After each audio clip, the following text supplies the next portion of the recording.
प्यारे बच्चों, welcome to a online solution. Godhuli Hindi का चैप्टर फर्स्ट मैंने पढ़ाया था लेक्चर वीडियो। अब जो था उसका क्वेश्चन आंसर करने की, तो चलिए इस वीडियो में आपको हम बेहतरीन तरीके से इसका क्वेश्चन आंसर करेंगे, ऑब्जेक्टिव के साथ सब्जेक्टिव भी। ठीक है, तो ये पूरा आपका किताब का जो पूरा टॉपिक है समाप्त हो जाएगा। तो बिना देर किए शुरू करते हैं।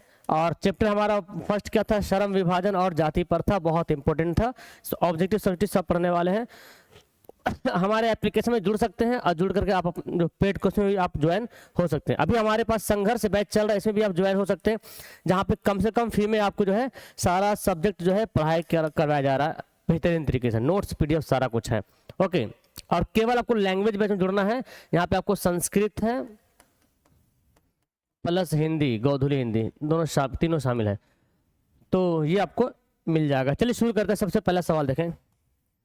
पहला सवाल यहाँ पे है, भारत में बेरोजगारी का एक प्रमुख और प्रत्यक्ष कारण क्या है? तो आपको जो पहला प्रश्न दिख रहा है कि भारत में बेरोजगारी का प्रमुख और प्रत्यक्ष कारण क्या है, तो भीमराव अंबेडकर साहब ने बताया क्या कि भारत में जो सबसे ज्यादा जो बेरोजगारी हो रहा है और जो बेरोजगारी हो रहा है उसका प्रमुख और प्रत्यक्ष कारण क्या है? जाति प्रथा है ना, जाति प्रथा। जात से ही लोग जो है ज्यादा डिवाइड हुआ है। ठीक है ना। नेक्स्ट है कि आधुनिक सभ्य समाज श्रम विभाजन को आवश्यक क्यों मानता है? आधुनिक सभ्य समाज, अभी के जमाने में जो सभ्य समाज मतलब जो अच्छा समाज है, वो श्रम विभाजन को आवश्यक क्यों माना जाता है? श्रम विभाजन को आवश्यक क्यों माना जाता है? श्रम विभाजन मतलब काम के लिए विभाजन होना चाहिए। जिसको जो काम करना करो, जाति से नहीं मत बटो, काम से। ठीक है ना। तो किस लिए मानते हैं? तो कार्य कुशलता के लिए, भाईचारे के लिए, रूढ़िवादियों के लिए। तो कार्य कुशलता के लिए मतलब जिसके अंदर जो कार्य करने की क्षमता है वो काम करेगा। किसी को बनना है इंजीनियर तो इंजीनियर बनेगा, किसी को डॉक्टर तो डॉक्टर बनेगा। ऐसा नहीं कि कुम्हार का बेटा कुम्हार ही वाला काम करेगा, वो भी डॉक्टर बन सकता है। ठीक है। अगला क्वेश्चन है भाई, श्रम विभाजन और जाति प्रथा बाबा साहेब के किस भाषा का संपादित अंश है ना? किस भाषण से लिए गए हैं? तो अच्छा, भाषण का नाम है एनिहिलेशन ऑफ कास्ट, इसी से लिया गया है। ठीक है ना। और ये इंग्लिश में है, इसको हिंदी में अनुवाद किसने किया? हिंदी में ललन सिंह यादव। ठीक है ना, ललन सिंह यादव ने इसको जो है हिंदी में ट्रांसलेट किया। भारत में बेरोजगारी का प्रमुख कारण क्या है? तो सबसे प्रमुख कारण है जाति प्रथा। नेक्स्ट है, बाबा साहेब भीमराव अंबेडकर का जन्म कब हुआ था? तो ये तो बहुत आसान और बहुत ही ज्यादा अहम मतलब इंपॉर्टेंट प्रश्न है कि 14 अप्रैल 1891 को हुआ था, महू मध्य प्रदेश में। ठीक है ना। आप देखिए कहीं कहीं पे महाराष्ट्र लिखता है, कहीं कहीं मध्य प्रदेश लिखता है। आपके इस किताब में मध्य प्रदेश दिया हुआ है। एक्चुअली महू जो है, महू जो स्थान है, जो जगह महू है, पहले हुआ करता था महाराष्ट्र में। महाराष्ट्र से ही कट के मध्य प्रदेश बना है। महाराष्ट्र से अलग हुआ मध्य प्रदेश, गुजरात। ठीक है ना। तो जो महू था पहले महाराष्ट्र में था और अब ये मध्य प्रदेश में। तो इनका जो भाषा था, मातृभाषा क्या था? मराठी। ठीक है। नेक्स्ट है, आदर्श समाज स्वतंत्रता समानता भारतीय पर आधारित होगा, किसने कहा? किसने कहा कि जो आदर्श जो समाज होगा, जो अच्छे समाज होंगे ना, उसे आजादी मिलेगी, वो आजाद से रहेंगे, स्वतंत्रता उसको मिलेगी, बोलने की, खाने की, पीने की, घूमने की, है ना, कोई भी काम करने की। समानता मिलेगी, सबको बराबर अधिकार मिलेगा, है ना। भ्रातृत्व मतलब भाईचारा वहां पे रहेगा। तो ये किसने कहा था? भीमराव अंबेडकर ने कहा था। भारत में जाति प्रथा का मुख्य कारण क्या है? बताइए। सबसे ज्यादा मुख्य कारण है बेरोजगारी। जो हमारे भारत में जो जाति में जो लोग बट गए हैं, तो सबसे बड़ा कारण बेरोजगारी। ठीक है ना। तो बेरोजगारी ही है जाति प्रथा का मुख्य कारण, बेरोजगारी है। मानव मुक्ति के पुरोधा किसे कहा गया? मानव मुक्ति के पुरोधा मतलब ये हुआ कि मानव जो जकड़ा हुआ था उस जाति प्रथा में कि कोई कुम्हार है तो कुम्हार वाला ही काम करेगा, कोई लोहार है तो लोहार का ही काम करेगा, लोहार का बेटा लोहारी बनेगा, कुम्हार का बेटा कुम्हारी बनेगा, मोची का बेटा मोची ही करेगा, मोची वाला काम ही करेगा। ठीक है ना। लेकिन बाबा साहेब भीमराव अम्बेडकर ने इसको खोला, ओपन किया और लोगों को समझाया। संविधान भी इन्होंने लिखा तो बताया भाई ऐसा नहीं है, हमें जात से कम किसी को बांधना नहीं चाहिए, बल्कि उसके अंदर क्या क्षमता है वो देखना चाहिए, है ना। अगर कुम्हार का बेटा डॉक्टर बनना चाहता तो बिल्कुल बनेगा, तो मानव को वहां से मुक्ति मिला कि नहीं? वरना होता क्या था, कितनों टैलेंट रहे आदमी में, कुम्हार वाला ही काम करना पड़ता था। समाज में ऐसा सोच था पहले, तो इसको खत्म किया गया किसके द्वारा? भीमराव अंबेडकर के द्वारा। इसी को बोलते हैं मानव मुक्ति के पुरोधा। जाति प्रथा स्वाभाविक विभाजन नहीं है। क्यों? जाति प्रथा जो है स्वाभाविक विभाजन नहीं, क्यों? भेदभाव के कारण, शोषण के कारण, गरीबी के कारण, रुचि पर आधारित नहीं होने के कारण। यही है, रुचि पर आधारित नहीं है, रुचि पर आधारित नहीं है। अगर रुचि पर आधारित रहता तो जाति प्रथा का मामले खत्म होता। कोई कुम्हार का बेटा बनना चाहेगा डॉक्टर तो बन सकता था, लेकिन यहाँ तो भाई आप कुम्हार का बेटा है तो डॉक्टर नहीं बन सकते, आप यादव है तो पंडित नहीं बन सकते हैं। हालांकि पंडित बन सकता है चाहे तो, उतना नॉलेज ग्रहण करे। तो यही बोला गया है कि जाति प्रथा स्वाभाविक विभाजन नहीं है, क्योंकि रुचि पर आधारित नहीं हुए। भारतीय संविधान का निर्माता किसे कहते हैं? तो हमारे भारत का संविधान का जब निर्माण किया गया तो बाबा साहब भीमराव अंबेडकर ने बहुत बड़ा योगदान दिया, इसलिए इसको बोलते हैं निर्माता। नेक्स्ट है, बाबा साहेब अंबेडकर का जन्म किस राज्य में हुआ था? तो राज्य, अब यहाँ पे देखिए महाराष्ट्र ने लिखा हुआ, मध्य प्रदेश लिखा हुआ है, तो मध्य प्रदेश को टिक लगाएंगे। आपके किताब में मध्य प्रदेश ही दिया हुआ है, कि और कोई दूसरी किताब पढ़ेंगे वहां महाराष्ट्र दिया हुआ, तो इस बात को समझ जाइएगा। नेक्स्ट है, श्रम विभाजन और जाति प्रथा के लेखक कौन है? इसके लेखक खुद भीमराव अंबेडकर साहब है। नेक्स्ट है जी, बाबा साहेब भीमराव अंबेडकर का जन्म किस परिवार में हुआ था? ये एक दलित परिवार में जन्म लिए थे, दलित परिवार में, एकदम पिछड़ा जात जिसको बोलते हैं, ठीक है, दलित परिवार में। नेक्स्ट है, भीमराव अंबेडकर के चिंतन एवं रचनात्मकता के प्रेरक व्यक्ति कौन थे? मतलब भीमराव अंबेडकर जो बातें सोचते थे, यानी कि उसका क्या बोल सकते उसको, उसका एक शब्द आता है ना कि उसको जिससे फॉलो करता है, आइडियल पर्सन समझते हैं, हाँ वही आदर्श पुरुष है ना। जैसे हर किसी का एक आइडियल पर्सन होता है, आपका आइडियल पर्सन क्या है? कमेंट कर दीजिए। किसी कोई बोलेगा महात्मा गांधी, कोई बोलेगा ये, कोई वो, अलग अलग बोलेगा। तो आपका आइडियल पर्सन क्या है? उसी तरह से यहाँ पे भीमराव अंबेडकर साहब का भी आइडियल पर्सन थे, उससे बहुत कुछ उनको सीखने को मिलता था। तो बुद्ध भी थे, कौन? गौतम बुद्ध है ना, कबीर और ज्योतिबा फुले। लास्ट में बाबा साहब भीमराव अंबेडकर ने गौतम बुद्ध वाला जो धर्म है, बौद्ध धर्म, उसको स्वीकार किया था उन्होंने, ठीक है। हु आर सुधराज किनकी रचना है? तो ये है भीमराव अंबेडकर की।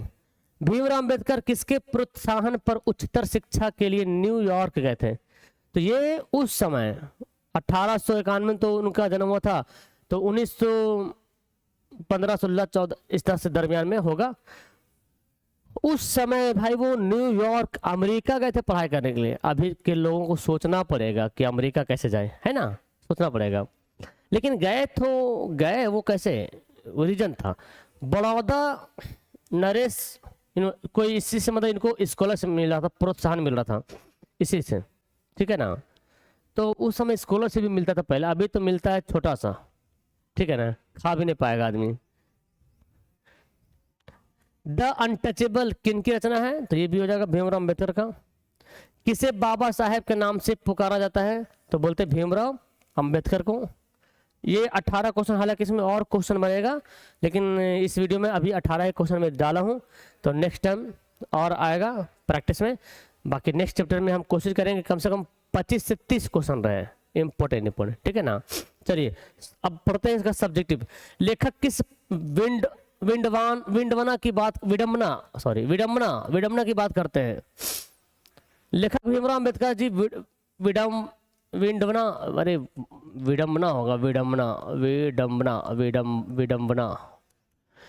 की बात करते हैं। कहते हैं कि इस युग में जातिवाद के पोषकों की कमी नहीं है। कहते हैं बाबा साहेब भीमराव अंबेडकर कि इस युग में जातिवाद की कोई कमी नहीं है। हर जगह देखो जातिवाद को, यादव, ब्राह्मण, दलित, इससे उससे, ओबीसी, एससी, एसटी सब आपस में बटे हुए हैं, है ना। कि जिसका स्वरूप है कि जाति प्रथा श्रम विभाजन के साथ साथ श्रमिक विभाजन का भी रूप ले रखा है। तो जिसका क्या है रूप? तो कि रूप क्या है कि जाति प्रथा तो है ही श्रम विभाजन, जाति प्रथा से श्रम विभाजन से जाति प्रथा बढ़ गया। कोई लोहार का काम किया तो उसको लोहार बोल दिया, कोई मटकी बनाया मट्टी का तो उसको कुम्हार बोल दिया, ठीक है। कोई जूता सिलने लगा उसको मोची बोल दिया, ऐसे जात बन गया है। तो बोलते हैं कि जाति प्रथा का श्रम विभाजन के साथ एक तो संबंध है, और श्रमिक विभाजन का भी रूप ले रखा है। श्रमिक विभाजन वही बंटवारा, मजदूर भी उसी से हो गया, ठीक है ना। तो ये जो अस्वाभाविक है ये कहते हैं। जातिवाद के पोषक उसके पक्ष में क्या तर्क देता है, तो जातिवाद क्या देता है तर्क, ये बताना, जातिवाद क्या तर्क देता है। जातिवाद के पोषकों का तर्क है कि आधुनिक सभ्य समाज कार्यकुशलता के लिए श्रम विभाजन आवश्यक मानता है। तो जातिवाद बोलता है कि जातिवाद के पोषक का तर्क है, मतलब जो अगर जातिवाद हो रहा है तो जातिवाद ऐसा होना चाहिए कि बोलते हैं आधुनिक सभ्य समाज, मतलब अभी जो सभ्य समाज है कार्यकुशलता के लिए श्रम विभाजन आवश्यक मानता है। अभी की जो सभ्य समाज वो क्या मानता है कि कार्य कुशलता के लिए श्रम विभाजन मानता है। जो अच्छा समाज अभी है वो बोलता कि भाई जिसको जो काम करना करो, जिसके अंदर जो टैलेंट है करो। तो ये बोलता कि अभी आधुनिक सभ्य समाज, जो अभी की जो सभ्य समाज है वो कार्य कुशलता के लिए श्रम विभाजन का आवश्यक मानता है कि श्रम विभाजन हो रहा कार्य कुशलता के अनुसार से, और जाति प्रथा का श्रम विभाजन का ही रूप है। ये क्या बोलता है, जाति प्रथा का एक श्रम विभाजन का रूप है, इसलिए इसमें कोई बुराई नहीं है। तो दो चीज है, अगर जैसे कि जाति प्रथा मान लेते हो गया है, ठीक है, अलग अलग जात बन गया, लेकिन उसको चलो ठीक जात बन गया, लेकिन श्रम, अगर कोई आदमी जो है श्रम विभाजन कर दिया कि नहीं भाई आपको यही काम करना है, तब गलत है। ठीक है, कोई अगर कुम्हार है, ठीक कुम्हार जात है, लेकिन वो डॉक्टर भी बन सकता है, इंजीनियर भी बन सकता है, ये आधुनिक सभ्य समाज मानता है कि ऐसा होना चाहिए। जातिवाद के पक्ष में दिए गए तर्कों पर लेखक की प्रमुख आपत्तियां क्या हैं। अब लेखक क्या कहते हैं इस पे, जातिवाद के पक्ष में दिए गए तर्क पर लेखक के प्रमुख आपत्तियां इस प्रकार है कि जाति प्रथा श्रम विभाजन का रूप ले लिया है ना, जाति प्रथा ही श्रम विभाजन का रूप ले लिया है। आज जो जाति प्रथा हुआ वही श्रम विभाजन है, मतलब काम के लिए बंटवारा हो गया, काम जिसको जो मिला वो जात बन गया, ठीक है। और कहता है क्या कि किसी सभ्य समाज में श्रम विभाजन व्यवस्था श्रमिकों के विभिन्न पहलुओं में अस्वाभाविक विभाजन नहीं करता है। तो ये लेखक का कहना, बाबा साहेब भीमराव अम्बेडकर का। जाति भारतीय समाज में श्रम विभाजन का स्वाभाविक रूप क्यों नहीं कही जा सकती, है ना। जाति जो है भारतीय समाज में श्रम विभाजन का स्वाभाविक रूप क्यों नहीं कही जा सकती। ये कहता है कि जो जाति है, जो हमारे भारत में जाति है, तो भारतीय समाज में श्रम विभाजन का स्वरूप क्यों नहीं बोल सकते जाति को, है ना, श्रम से ही विभाजन हुआ। भारतीय समाज में जातिवाद के आधार पर श्रम विभाजन और अस्वाभाविक है, क्योंकि जातिगत श्रम विभाजन श्रमिकों की रुचि अथवा कार्यकुशलता के आधार पर नहीं होता है। तो हमारे भारत में देखते हैं ना, रुचि के आधार पर विभाजन नहीं होता है, बस है तो रहे, कुम्हार है तो कुम्हार रहो भाई, यादव है तो यादव का जो है वही रहो, पासी तो पासी वाला काम करो, ऐसा। बल्कि माता के गर्भ में ही श्रम विभाजन कर दिया जाता है ना। तो बच्चा माँ के पेट में है, अगर कोई कुम्हार है, कुम्हार की बीवी है, तो कुम्हार के पेट में बच्चा है, तो वो बच्चा पेट में है तो बाहर भी आया नहीं, जन्म उसका नहीं हुआ, लेकिन पेट में है तो वो बच्चा भी कुम्हार ही होगा, है ना। ऐसा होता है, जन्म लेने के बाद बच्चा जिधर जो करे, जो जिधर भी जात में जाए। तो बोला कि अब माँ के गर्भ में श्रम विभाजन कर दिया जाता है, जो विवस्था अरुचिपूर्ण होने के कारण गरीब और आक्रामक व्यक्ता को बढ़ाने वाला तो है। तो अभी छोटा बच्चा है, जन्म भी नहीं लिया है, सोच लिया है इसको मोची बनाएंगे, इसको अच्छा वाला कुम्हार बनाएंगे, तो ऐसा थॉट पैदा होया हुआ था, इसी को खत्म किया गया। जाति प्रथा भारत में बेरोजगारी के एक प्रमुख और प्रत्यक्ष कारण कैसे बनी हुई है। जाति प्रथा भारत के बेरोजगारी एक प्रमुख और प्रत्यक्ष कारण है, क्योंकि भारतीय समाज में श्रम विभाजन का आधार जाति है। हमारे भारत में श्रम का विभाजन ही जाति पर डिपेंड है। काम बटा जात बन गया, कोई चूड़ी पहना रहा चूड़ीहारा, कोई ताड़ी निकाल रहा तो पासी बन गया, ठीक है, कोई लोहा को पीट रहा लोहार बन गया, ऐसे बना। चाहे श्रमिक कार्य कुशल हो या नहीं, उस कार्य में रुचि रखता हो या नहीं, इस प्रकार हम कह सकते हैं कि जब श्रमिक को कार्य करने में ना दिल लगे ना दिमाग, तो कोई कार्य कुशलता पूर्वक कैसे प्राप्त कर सकता है ना। ये कारण है कि भारत में जाति प्रथा रोजगार का प्रमुख और प्रत्यक्ष कारण। तो भाई बोलता कि भाई जबरदस्ती, अब भाई ऐसा नहीं है कि जो कुम्हार का बच्चा कुम्हारे काम करे, उसका मन कर रहा है कि हम रेलवे में काम करें, उसका मन कर रहा है कि हम IAS बने, तो वो बन सकता है, लेकिन वो मजबूर है, उसका इंटरेस्टेड को काम नहीं आएगा। लेखक आज के उद्योगों में गरीबी और उत्पीड़न से भी बड़ी समस्या किसे मानते हैं। आज के समय में उद्योग, जो बड़े बड़े इंडस्ट्री है, फैक्ट्री है, वहां पे देखिएगा गरीबी ज्यादा दिखती, गरीबी और उत्पीड़न से भी बड़ी समस्या दिखता है। वो गरीब लोग वहाँ पे ज़्यादा रहते हैं और उसको उत्पीड़न भी किया जाता है, सताया भी जाता है, उसको ज़बरदस्ती काम लिया जाता है, पैसा कम दिया जाता है, ऐसा भी है। लेखक भीमराव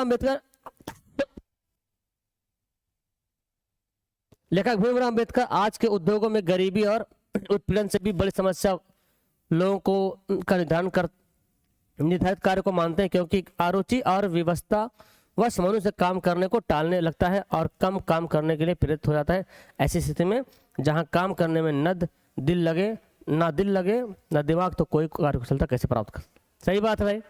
अब जैसे मान लीजिए उद्योग में कोई ऐसा उद्योग मान लेते हैं, अब वहाँ पे हम जबरदस्ती चले गए गरीबी की वजह से। कोई मान लो कोई स्टूडेंट एकदम गरीब है, अब मजबूरन क्या करेगा, ईंट ढोएगा, बालू ढोएगा, किसी के घर में मजदूरी का काम करेगा, मजबूरी में कर रहा, उसका दिल नहीं लग रहा, तो कहता है कि जिस काम में दिल ही ना लगे तो उस काम को करने में कोई फायदा नहीं है।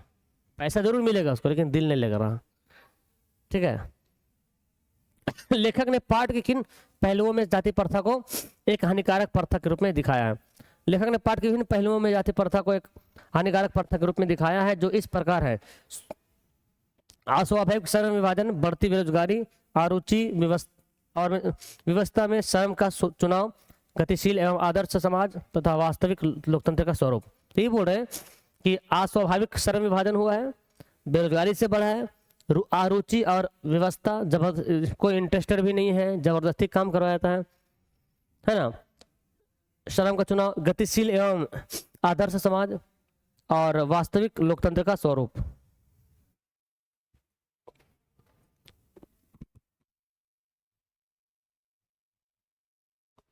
अगला क्वेश्चन कहता है, सच्चे लोकतंत्र की स्थापना के लिए लेखक ने किन विशेषताओं को आवश्यक माना है।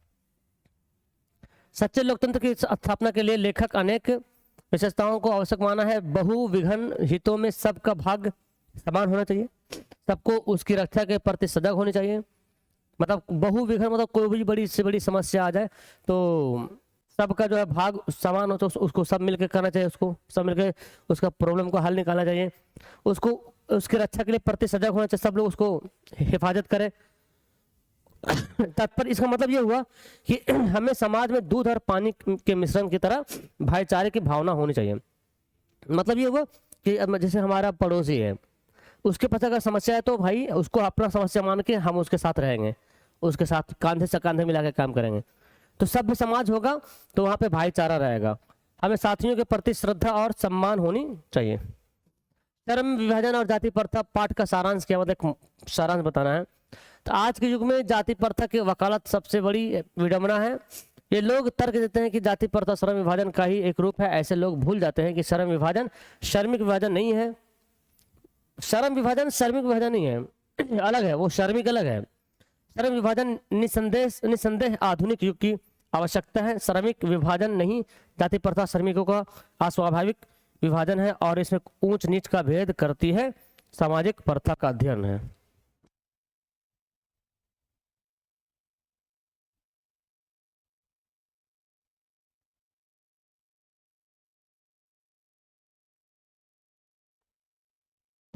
चलिए, तो यहाँ पे हमारा चैप्टर हो गया समाप्त। तो ये आपका कंप्लीट चैप्टर हो गया। ऐसे ही बीच बीच में आपको वीडियो मिलती रहेगी, पढ़ते रहिए, आप लोग ध्यान से तैयारी करते रहिए। ओके, तो नीचे कमेंट कर दीजिए अपना। Okay, bye.